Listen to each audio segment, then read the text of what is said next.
നമസ്കാരം. കഴിഞ്ഞ ദിവസം ഞാൻ ഫേസ്ബുക്കിലൂടെ ഒരു പോസ്റ്റ് ഇട്ടപ്പോൾ എന്നെ വിമർശിച്ചുകൊണ്ട് കുറേ ആളുകൾ അവൾ കള്ളിയാണ്, അവളെ വിശ്വസിക്കരുത്, പിന്നെ ഇങ്ങനെ കൂട്ടി പിടിച്ച പോലെയായിരുന്നു. ഞാൻ തന്നെ വിചാരിച്ചു ഇവർക്കൊക്കെ വട്ടാണോ, ഞാൻ ഇവർ കേൾക്കാൻ വേണ്ടിയിട്ടൊന്നും അല്ലാതെ ഈ പോസ്റ്റ് വീഡിയോസും എഴുത്തുമൊക്കെ ചെയ്തുകൊണ്ടിരിക്കണേ. എൻ്റെ അമ്മ വിശ്വസിച്ചൊരു പള്ളിയുണ്ട്, ഞാൻ വിശ്വസിച്ചൊരു പള്ളിയുണ്ട്,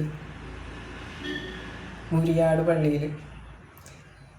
ഞാൻ 2013 അവിടെ സദ്വാർത്ത കൂടിയ സമയത്ത് അവിടുത്തെ സാർ എന്നോട് പറഞ്ഞൊരു സംഭവമുണ്ട്. അതിൽ ഞാൻ ഭയങ്കരമായിട്ട് വിശ്വസിച്ച ഒരാളാണ്. എൻ്റെ അമ്മ ആ സാറ് പറഞ്ഞ സദ്വാർത്തയിൽ നിത്യജീവൻ കിട്ടുമെന്ന് വിചാരിച്ചല്ല കേട്ടോ, വിശ്വസിച്ച് അതിന് വേണ്ടി ജീവിച്ച ആളാണ് എൻ്റെ അമ്മ. ഞാനൊരു പൊട്ടി. ഞാൻ എന്ത് ചെയ്യുന്നത് വെച്ചാൽ ഇടയ്ക്കിടയ്ക്ക് സാറുമായിട്ട് വാക്കിടെ അങ്ങനെ ഇങ്ങനെ ചെയ്തിട്ട് ഞാൻ മാറിക്കും. അപ്പോൾ സാർ എപ്പോഴും പറയും, നീ എവിടെ പോയാലും ഇവിടെ തന്നെ വരും, അതുകൊണ്ട് നീ പോയിക്കോ എന്നെപ്പോഴും പറയാറുണ്ട്. അങ്ങനെ 2-3 പ്രാവശ്യമൊക്കെ ഞാൻ മടങ്ങി പോയിട്ടുണ്ട് സാറിൻ്റെ അടുത്ത്. എനിക്ക് ഭയങ്കര ഇഷ്ടമാണ് കേട്ടോ സാറിനെ. അപ്പോൾ ആ പള്ളിക്കാർ അറിയാൻ വേണ്ടിയിട്ടാണ് ഞാൻ കൂടുതൽ പോസ്റ്റുകളൊക്കെ ഇടുന്നത്.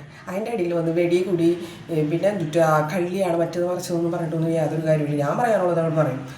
അപ്പോൾ ആ പള്ളിക്കാരറിയാൻ വേണ്ടിയിട്ട് പറയാം, ഈ പള്ളിയുടെ മറവിൽ എൻ്റെ സഹോദരനും അവൻ്റെ ഭാര്യയും അവൻ്റെ അമ്മായിയമ്മയും കൂടി എൻ്റെ അമ്മേനെ ഇഞ്ചിഞ്ചായിട്ട് കൊന്നു. അതിന് സപ്പോർട്ട് നിന്നത് ആരൊക്കെയായിരുന്നു എന്നറിയുമോ?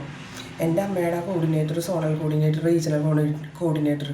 ധൈര്യത്തോടെ ഞാൻ പറയണം, ഇവന്മാരൊക്കെ കൂടിയായിരുന്നു. കാരണം എൻ്റെ അമ്മ മരിച്ചു പോകും, എൻ്റെ അമ്മേനെ രക്ഷപ്പെടുത്താൻ പറഞ്ഞുകൊണ്ട് എൻ്റെ അങ്കിളുമാർ ഒക്കെ ഇവന്മാരെ വിളിച്ചിട്ട് ഇവന്മാർ പള്ളിയിൽ അറിയിക്കാമെന്ന് പറയും. അപ്പോൾ എൻ്റെ അമ്മ ഒരു ഹിന്ദു സ്ത്രീ ആയിരുന്നേ. എൻ്റെ അപ്പച്ചനെ വിശ്വസിച്ചിട്ട് ആ സ്ത്രീ പോയിട്ട് ക്രിസ്ത്യൻ മതം സ്വീകരിച്ചു. ഒരു 5-8 വർഷം കഴിഞ്ഞപ്പോൾ അയാൾ ഉപേക്ഷിച്ചിട്ട് അയാൾ ഇങ്ങനെ 5-6 പെണ്ണുങ്ങളൊക്കെ ആയിട്ട് ഇങ്ങനെ നടന്നു. പക്ഷെ ഒരു കാര്യം മനസ്സിലാക്കണം, എൻ്റെ സഹോദരൻ എന്ന് പറയണവനില്ലേ, അപ്പൻ്റെ കുറേ ഇങ്ങനെയുള്ളവളുമാരെയൊക്കെ ആ പള്ളിയിൽ കയറ്റിയിട്ടുണ്ട്. പക്ഷെ പള്ളിക്കാർക്ക് ആർക്കും അറിയില്ല. എൻ്റെ അമ്മ ഇങ്ങനെ മിണ്ടാണ്ടിരിക്കുന്നത്. അന്നും ഞാൻ എൻ്റെ അമ്മയോട് പറയും, അമ്മച്ചി എന്തെങ്കിലും പറയേ, ഈ അമ്മയുടെ ഭർത്താവിൻ്റെ കുറേ കണി കണ്ടവളുമാരെയും അവളുമാരുടെ മക്കളെയൊക്കെയല്ലേ അമ്മയുടെ മോൻ തന്നെ കൊണ്ടുവരണേ. അപ്പം അമ്മ പറയും, വേണ്ട, എൻ്റെ അപ്പൻ അതിനെല്ലാം മറുപടി കൊടുത്തോളും. അങ്ങനെ എൻ്റെ അമ്മ വിശ്വസിച്ചുകൊണ്ടിരുന്നത്. പാവം. ഇപ്പം ഞാനെന്ത് ചെയ്തു, പള്ളിക്കാരെന്നിട്ടൊന്നും മനസ്സിലാക്കിയിട്ടില്ല. എൻ്റെ സഹോദരൻ പള്ളിയുടെ മറവിൽ എൻ്റെ അമ്മയോടും എന്നോടുള്ള പക വീട്ടിക്കൊണ്ടിരിക്കണതൊന്നും പള്ളിക്കാർക്ക് അറിയില്ല. എൻ്റെ അമ്മേനെ കൊന്നു കളഞ്ഞിട്ട് പോലും പള്ളിക്കാരൊന്നും മനസ്സിലാക്കിയിട്ടില്ല. ആ പള്ളിക്കാർ കേൾക്കാൻ വേണ്ടി മാത്രമായിട്ടാണ് ഞാൻ ഈ വീഡിയോസൊക്കെ ചെയ്യണേ. അല്ലാണ്ട് ഇതിൻ്റെ ഇടയിൽ വന്ന് ഡീന്നും അതൊന്നും ഇതൊന്നും കള്ളിന്നൊക്കെ പറയണവന്മാർക്ക് വേണ്ടിയിട്ടൊന്നും ഞാൻ ഈ വീഡിയോസൊന്നും ചെയ്യണമൊന്നുമില്ല. അതുകൊണ്ട് പിന്നെ എൻ്റെ അമ്മ മരിച്ചിട്ട് എനിക്ക് സങ്കടമില്ല എന്നൊക്കെ പറയുന്നവരോട് എൻ്റെ അമ്മയ്ക്ക് ഏറ്റവും ഇഷ്ടം എന്താണെന്ന് അറിയാമോ? ഞാൻ കരഞ്ഞുകൊണ്ടിരിക്കണമെന്നൊന്നുമല്ല, ഞാൻ നല്ല സ്മാർട്ടായിട്ട് എപ്പോഴും ചിരിച്ച് എന്താ പറയുക, അമ്മയായിട്ട് ഇങ്ങനെ വർത്താനമൊക്കെ പറഞ്ഞ് തല്ലുപിടിച്ചൊക്കെ ഇരിക്കുന്ന ഒരു മോളെയാണ് എൻ്റെ അമ്മയ്ക്ക് ഇഷ്ടം. എൻ്റെ അമ്മയ്ക്ക് സന്തോഷം കിട്ടാൻ വേണ്ടിയിട്ടാണ് ഞാനിതെല്ലാം ചെയ്തുകൊണ്ടിരിക്കണേ. ഞാൻ ഒരുങ്ങണത് എൻ്റെ അമ്മയ്ക്ക് ഇഷ്ടമാണ്, നല്ല ഡ്രസ്സ് ഇടുന്നത് ഭയങ്കര ഇഷ്ടമാണ്. ഇതെല്ലാം എൻ്റെ അമ്മയ്ക്ക് വേണ്ടിയിട്ട് ഞാൻ ചെയ്യും. എൻ്റെ അമ്മ അത് കാണാൻ എൻ്റെ കൂടെ തന്നെയുണ്ട്. പിന്നെ അമ്മ വിശ്വസിക്കുന്ന ആ പള്ളിയിൽ അമ്മ ഇപ്പോഴും ഉണ്ടെന്ന് എനിക്ക് ഭയങ്കര വിശ്വാസമാണ്.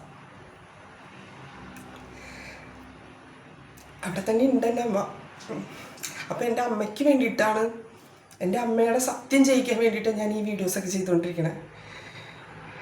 എൻ്റെ അമ്മയെ കൊന്നവരെ ആ പള്ളിക്കാരി ഇനിയെങ്കിലും തിരിച്ചറിയണം. അവൻ സദ്വാർത്ത കൊടുക്കുമ്പോൾ കായേൻ്റെ സന്തതിയാണ് വന്ന് സദ്വാർത്ത കൊടുക്കണമെന്ന് പള്ളിക്കാർ മനസ്സിലാക്കണം. അവനും അവൻ്റെ ഭാര്യയും അവൻ്റെ അമ്മായിയമ്മയും. എൻ്റെ അമ്മ വിശ്വസിക്കുന്ന ഒരു ഘടകമായിരുന്നു നിത്യജീവൻ കിട്ടുക എന്നുള്ളത്. എൻ്റെ അമ്മയ്ക്ക് അത് കിട്ടും, അതെനിക്ക് നല്ല ഉറപ്പാണ്. എന്താണെന്ന് വെച്ചാൽ എൻ്റെ അമ്മ നല്ല പരിശുദ്ധിയായ സ്ത്രീയായിരുന്നു. ഞാൻ വിശ്വസിക്കുന്ന ഞാൻ ഏറ്റവും കൂടുതൽ സ്നേഹിക്കുന്ന ഞാനും സദ്വാർത്ത കേട്ടത് എൻ്റെ അമ്മ ആ പള്ളിയിൽ കൊണ്ടുപോയിട്ടായിരുന്നു. ആ പള്ളിക്കാരറിയാൻ വേണ്ടിയിട്ടാണ് ഞാൻ ഈ വീഡിയോസൊക്കെ ചെയ്തുകൊണ്ടിരിക്കണേ. അതുകൊണ്ട് ഇതിൻ്റെ അടിയിൽ വന്നിട്ട് അതും ഇതൊക്കെ കമൻ്റ് ഇടുന്നവർ മനസ്സിലാക്കാൻ നിങ്ങൾക്ക് വേണ്ടിയിട്ടല്ല ഞാനിതൊക്കെ ചെയ്യുന്നത്. എൻ്റെ അമ്മ മരിച്ചത് ഇങ്ങനെയാണെന്നും എനിക്ക് തെളിയിക്കണം. നീതി അമ്മയ്ക്ക് നീതി കൊടുക്കും. ഞാനോ എൻ്റെ അമ്മയ്ക്ക് നീതി കൊടുക്കും. സമൂഹത്തിൻ്റെ മുമ്പിലൊരു നീതി ഉണ്ടായിരുന്നു, അതിന് നീതി കിട്ടണ്ട.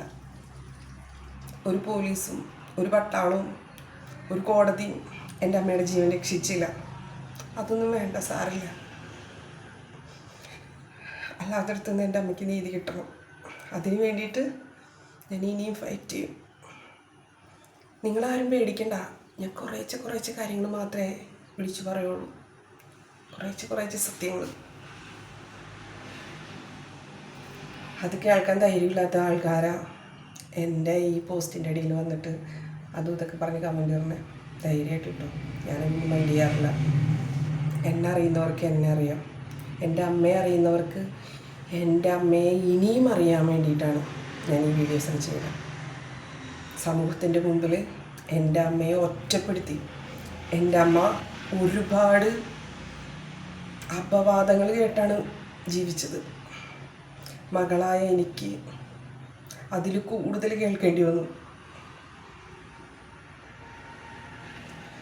അതുകൊണ്ട് എൻ്റെ അമ്മ എന്നും കരഞ്ഞിട്ടുണ്ട്. സാരമില്ല, ഞാനിതൊന്നും മൈൻഡ് ചെയ്യണില്ല. അതുകൊണ്ട് ഞാൻ ചെറിയ സത്യങ്ങൾ വിളിച്ച് പറയുമ്പോൾ നിങ്ങൾ വലിയ പേടിയിലേക്ക് പോകും. അതെനിക്ക് നന്നായിട്ട് അറിയാം. എനിക്ക് വേണ്ടത് അത് തന്നെയാണ്.